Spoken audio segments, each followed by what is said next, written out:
Eu digo sempre que não existe uma velocidade que seja a correta.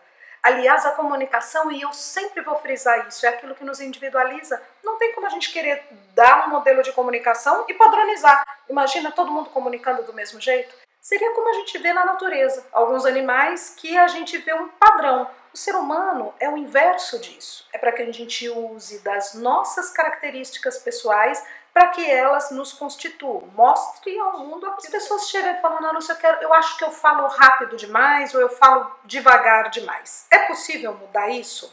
Sim, é possível a gente criar outros modelos. Como trabalhar então velocidade de comunicação?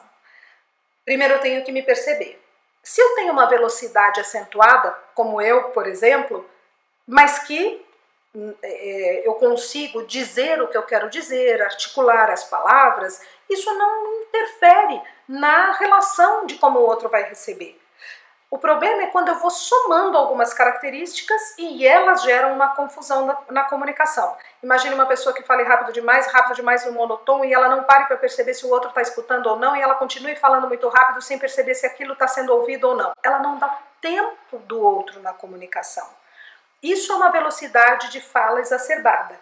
A gente conserta isso, a gente pode ampliar a percepção. Então, se você percebe que você comunica rápido demais, dê espaço ao outro. Fale em processos mais curtos e deixe o outro interagir. Mas o mundo está dinâmico.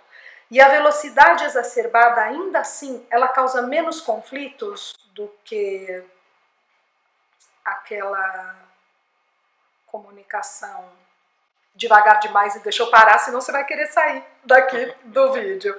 Porque a comunicação, quando ela é pausada demais, ela pode gerar no outro um distanciamento.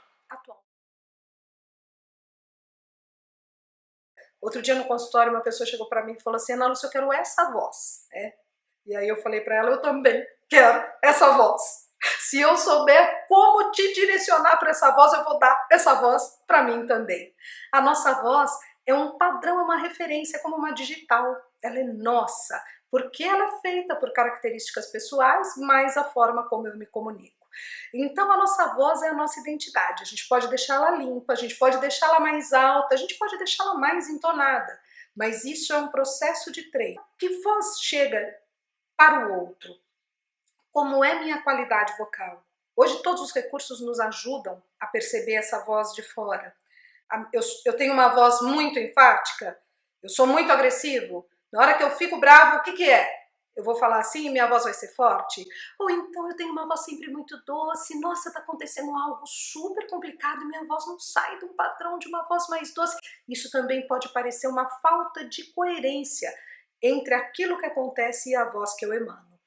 Desenvolver as percepções vocais pede para que a gente se ouça mais. Então, era isso que eu queria dizer? Eu me ouvi. Puxa, era isso que eu queria dizer? Eu acho que eu estou transmitindo uma dualidade nisso. Eu acho que eu não estou transmitindo como eu queria. Se gravar e se ouvir é muito importante. Saúde vocal, como eu disse, requer outras avaliações. Às vezes, se você não se sente com saúde vocal, precisa de um médico, um fonoaudiólogo te conduzindo de uma maneira terapêutica. Mas como eu posso ter um pouco mais de expressão vocal? Eu posso, de novo, usar algumas referências que a gente falou em velocidade, só que aqui com mais ênfase. Por exemplo, o que a gente pode fazer? Acabei de fazer com você. Porque não tem como eu colocar expressão vocal ao léu. Ah, seja mais expressivo. Gente, como assim? Assim? É para ser mais expressivo assim? Olha como fica super natural. Nem um pouco, né? Eu tenho que usar aquilo que eu sou, porque aquilo que eu sou é o que vai me traduzir para o outro. Mas o que eu posso fazer? Isso aqui, ó, que eu acabei de fazer. Posso colocar mais perguntas, eu posso dizer para o outro, você sabe a respeito disso? Isso é assim, assim, assado, e o que isso quer dizer para nós? Isso quer dizer... Então, todas as perguntas, em meio a uma comunicação no dia a dia, elas são muito bem-vindas, porque elas criam esses ajustes vocais. Se eu quero ser acolhido na comunicação, a premissa é que eu tenho que acolher. E muitas vezes as minhas expressões não estão falando isso. Então a gente quer muito do outro, mas às vezes nós não estamos manifestando esse querer. Se eu quero ser bom em algo, eu tenho que treinar esse algo. Treine a sua expressão. Antes disso, conheça a sua expressão. Pratique. Mostre mais interesse. Não tenha medo de correr esse risco. Se você achar que não foi legal, para. Mas pratique. Crie essa oportunidade. As expressões, elas falam mais alto. Elas dizem mais que 1000 palavras, muitas vezes. Qual é a sua expressão facial? Qual a expressão facial que eu tenho quando eu escuto o outro?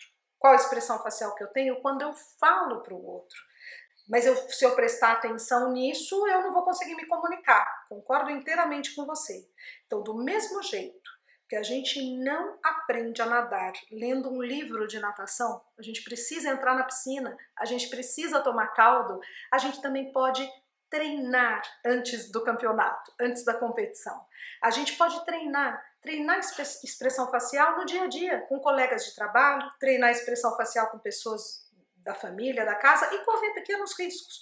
Mostrar mais interatividade, mostrar o quanto a gente está realmente intencionado a receber o outro na comunicação. Segue a Escola da Comunicação. A gente quer muita gente aqui se comunicando, pedindo, curtindo e a gente espera levar até você um conteúdo que é muito importante para nós.